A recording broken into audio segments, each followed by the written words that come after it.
Hey guys, what's up? Are you tired of really doing work that doesn't align with your passions and your strengths?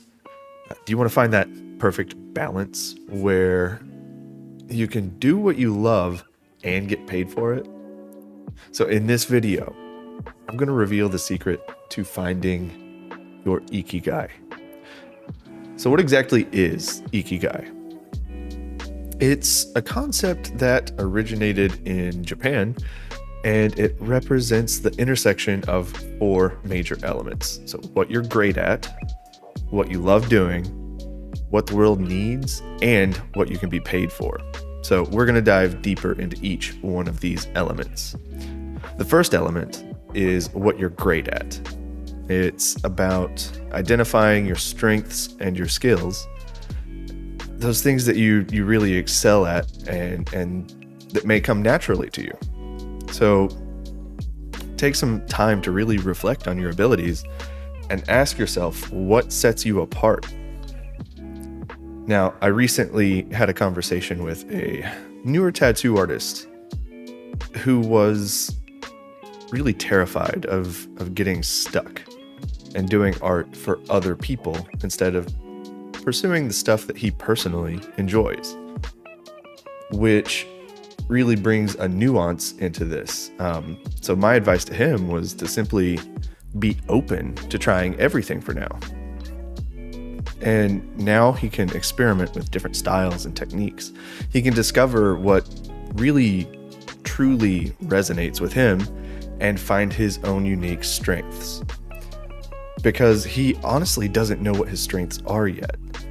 So it's an opportunity for him to discover hidden strengths that he might not even be aware of because he's so early in his career. Because you can also develop strengths over time as you experiment and play. And those strengths could surprise you. And we'll talk more about that in a little bit. So the second element of Ikigai is what you love doing. So think about your passions and your interests. Those activities that bring you real joy and fulfillment. So what are those things that you could spend hours doing without getting bored? Because that is a state called flow, and it's a magical place to be. Now, these are the things that could really fuel your enthusiasm and your drive. Which brings me to the next example. My first apprentice, Autumn, she was determined to be a color realism portrait artist when she first started tattooing. Like, that was what she had her goals set on. That's what she wanted to do. And she was really good at doing that on paper. However, when she started tattooing, that's not what she was requested for a lot. She has since grown into an incredibly skilled fine line floral artist. And it was completely unexpected. Like I was saying about the other tattoo artist earlier, sometimes your strengths are really hidden. You don't know what they're going to be. But she found her Ikigai, and now she is well known because she loves to do flower tattoos.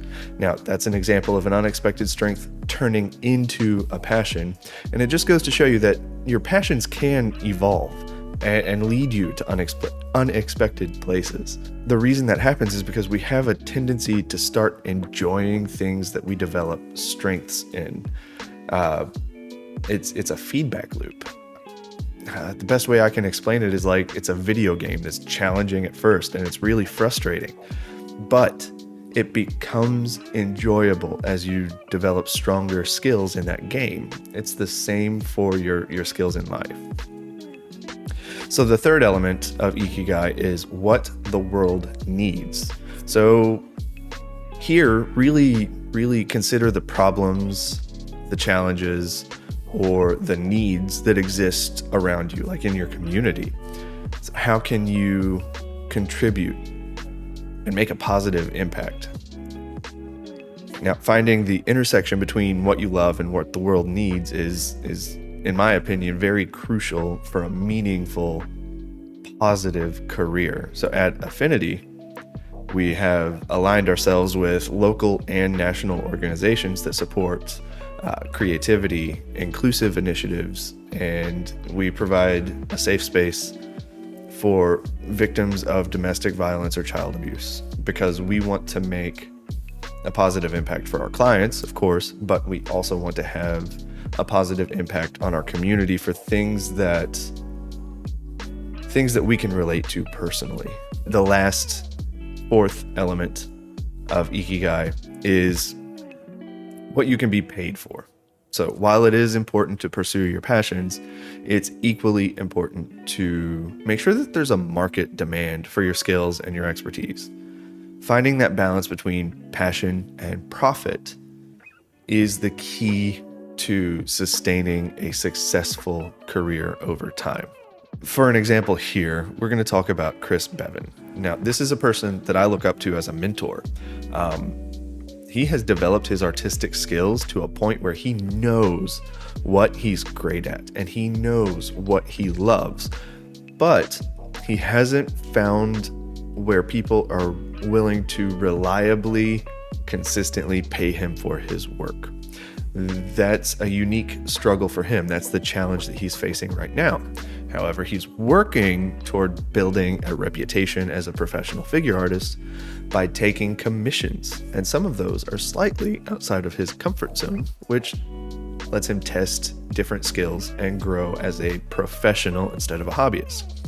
So Chris's example here shows us that finding your Ikigai might require adapting to meet market demand with your skills. But he doesn't have to sacrifice his integrity or his artistic vision to do that. He won't take on projects that he hates, so he can still grow and be fulfilled with his career. Now, here's the catch. You get all four of these things. It's like a beautiful Venn diagram with four circles, and there's an overlap, but it's not a fixed destination. It's a journey. You're going to explore and adapt. As circumstances change, your sweet spot might shift. Your passions may fade. Your skills and market demand could change. So remember, finding your Ikigai is not a one-time event. It's an ongoing process of self-discovery, exploring the outside world, and personal growth. So embrace new ideas, be open to possibilities, and pursue the things you love. Avoid tasks that you despise, because those are going to hinder your potential for greatness. So as you embark on your journey to find your Ikigai, remember to focus on what you're great at, what you love doing, what the world needs, and what you can be paid for. Embrace the evolving nature of your Ikigai and never settle for mediocrity. By aligning your passions, your skills, and purpose, you can create a fulfilling and successful career in the arts. Now, ultimately, your Ikigai is not just about finding success. It's about finding meaning and purpose in your work. So as the saying goes, choose a job you love and you'll never have to work a day in your life. Like this for me. So if you want more content like this, make sure you like, comment, subscribe for more. And as always, keep drawing, painting, writing, singing, or dancing your hearts out. Thank you for watching, and I'll see you next time.